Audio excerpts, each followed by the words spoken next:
In today's Leeds news, Gnonto Milestone, tribute to Jaden, Iheanacho link, Thomas goes on loan, Sanches concrete interest, Buendia information, and Leeds legends update.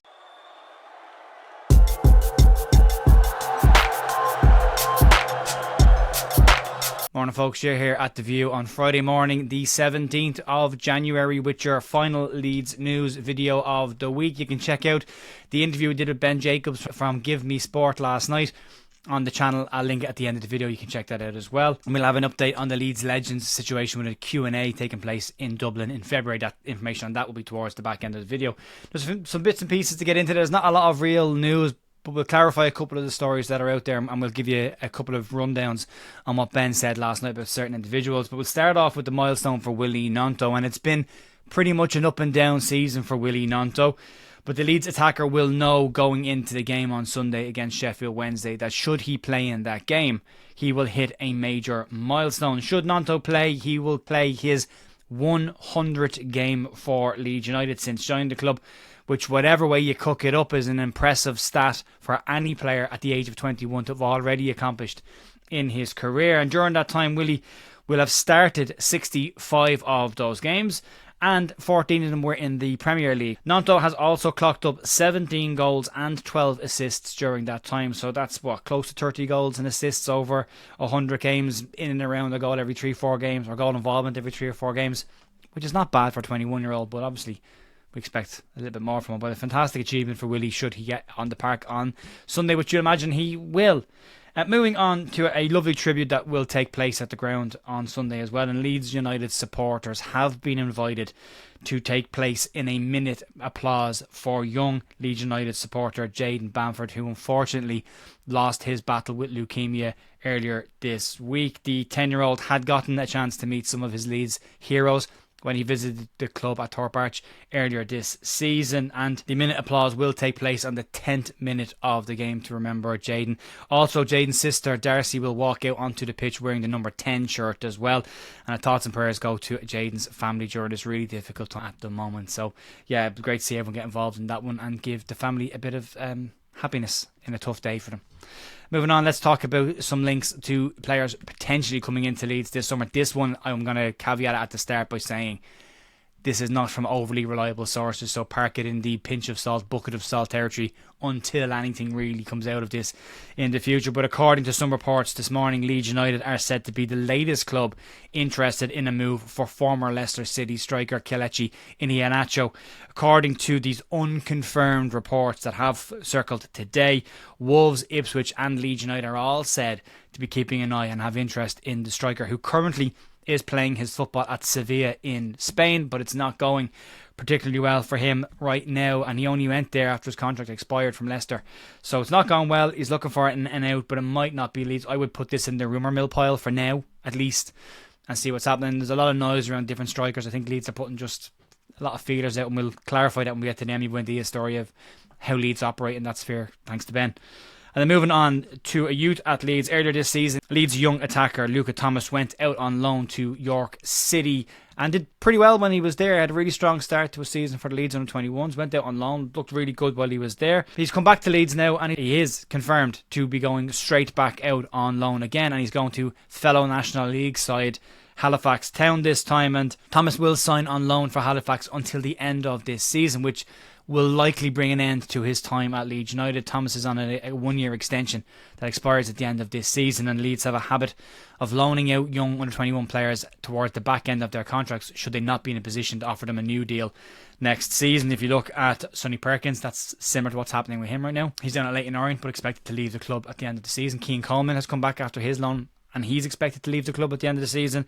And Sean McGurk, the same situation happened there. Leeds loaned him out early to try and help him get a move. We saw that a lot last year. So it looks like unless Luca goes to Halifax and absolutely has a blinder, it could be the last time we see Luca Thomas around Leeds United, at least for the time being as well. Good player, had a really good season for Leeds this season. I'd love to see him break through. I'd love to see Leeds give him a 1-year extension, but it's the problem. The Leeds have a chance to sit around and wait for players who at this point in his career is being looked at by National League sides. Moving on then to the more concrete transfer stories of this window. And last night, as I said, we did speak to Ben Jacobs from Give Me Sport. And we talked about all the different transfer rumours and noise that's going around in the industry right now about Leeds United. And one of the names that has been floating around is Alvin Sanchez. And he was linked to Leeds twice, a couple of weeks ago and again yesterday morning. And I asked Ben if this was just another name being thrown around. And Ben said that this is actually a solid, concrete link to Leeds United. Sanches has been described by his current manager at Lausanne in Switzerland as the greatest talent in Swiss football right now. And he is expected to leave the season, although it might not be till the end of the season. And Ben did say that if Leeds do make a move, this could be one that happens towards the end of the season. And on the topic, Ben said the following. Yeah, I mean, I would echo the sentiments on some of those names that you mentioned that have been downplayed. I think that Alvin Sanchez is a concrete name on Leeds' radar. I don't know whether anything is going to be possible now as opposed to the summer. He's doing really well in the Swiss league. He's a versatile winger. I think he's got something like 6 goals, 3 assists in only 15, 20 games. So a really good record of goal contributions and somebody on Leeds' radar that won't necessarily break the bank. So that one could be one to watch. And I think what they like about him from inquiries that I've made is not just the, as I said before, goal contributions, but if you look at his mould, he's actually a winger. But if you look at where he plays, he's a centre forward, he's an attacking midfielder, he's a central midfielder, and he's a right midfielder, or you could still say winger. So this isn't even like an Archie Gray right back central midfield. And that was why Spurs liked the idea of signing him. This is somebody that can basically play all over the field. And when I ask Leeds sources, they're not as allured by only the goal contributions. They just like the fact that he has that game management and that versatility to play almost anywhere across the centre of the park in a more advanced position. And it's very rare to have a player that, if you look at how he's been utilised throughout his career and throughout this season, he'll oscillate seamlessly between centre midfield and centre forward. I think having watched him, those are probably the two main positions that I've noticed. I apologise to those that have got a slightly better knowledge of the Swiss league. But when you have somebody like that, you know they're always going to be able to drop deep and help the team defensively. You know they're going to have playmaker qualities. You know they're likely to have tenacity and movement off the ball, and they can put it in the back of the net as well. So that could be one to watch. It's nice to be able to use your own audio for a change instead of having to use somebody else's or having to read off a piece of paper. But yeah, you can hear it in there. It's a credible link. He's a player that can play anywhere across the attacking positions. He's a very creative player, has got some good G&A already this season for a very young player, a very hot prospect, is expected to be playing his football in one of the top 5 leagues in Europe in the next couple of years. So it might be a smart move if Leeds can get in early and get it done. As Ben said, he's not going to cost the world here. So Leeds need him, but they will need more players in that position in the future. Why not go now? And if it's a case that it's too soon for him, you can always loan him out, you know. Anyway, moving on, let's talk about Emi Buendia information. And I also asked Ben Jacob last night about Emi Buendia's situation. And I asked him again, was it an easy link to Daniel Farke because of the Norwich connection, or was there something more in this? And Ben gave us some detail about how the process has worked for Leeds United.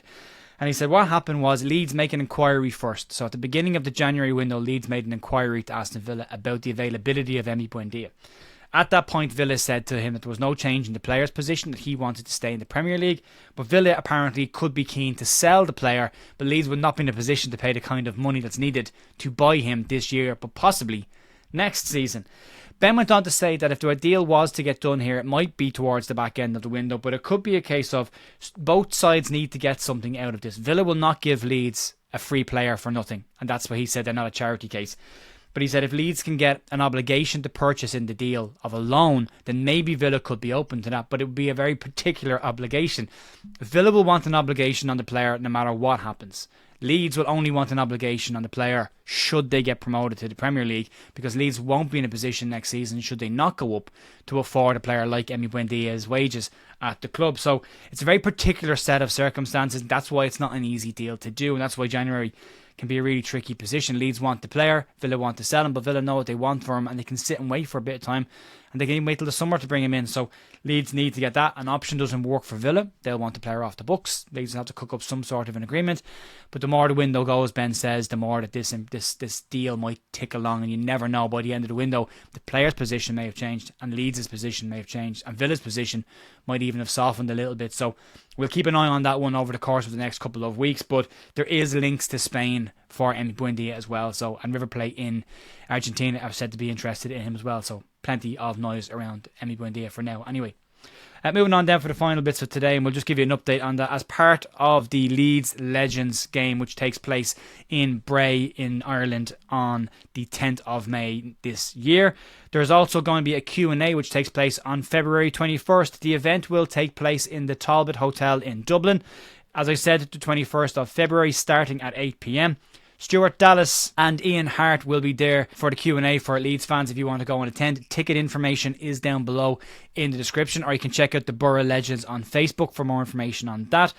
Also, sticking with the Leeds Legends game, Leeds have announced another couple of players for the Legends game as well, and they're the legends of their time. People keep telling me these players aren't legends, but, you know, we can't go grabbing the old players and putting them on the pitch from the Don Reevy side, so within reason. Anyway, Andy Cousins and Matthew Kilgallen have also now been added to the Leeds side that will take the game against the Borough Legends on the 10th of May this year. Ben Parker, Ross McCormick, Ian Hart, Michael Bridges have all been named as part of the game as well as the two managers for Leeds on the day, which will be Mel Sterling and Paul Reaney. There are more names to be announced between now and the end of May, but if you want to go and see that game in the Carlisle ground where Bray Wanderers play their football in Bray, Ireland, Wicklow, Ireland, you can do so by clicking the link below and getting the detail there. And also, if you want to go see the Q&A with Ian Hart and Stuart Dallas, be very worthwhile, one that I'm going to be going to as well. I'm going to try and get to both of them if I can, but yeah, worth checking them out if you want to. Links down below, could be a really interesting one. February 21st, 8 p.m, Talbot Hotel for the Q&A. May 10th, Carlisle Grounds, Wicklow, Bray County Wicklow, for the Legends game. Folks, that'll be it for me today. Massive thanks as always. The warm-up will be out at 8 a.m. in the morning leading into the game against Sheffield Wednesday on Sunday, and I'll be back after the game for the review, and we will have a live stream watch along on Big Up as well, which has already been created over on the platform. You can go and check that out if you want to. I will be back then. I'll talk to you soon. See ya. Bye.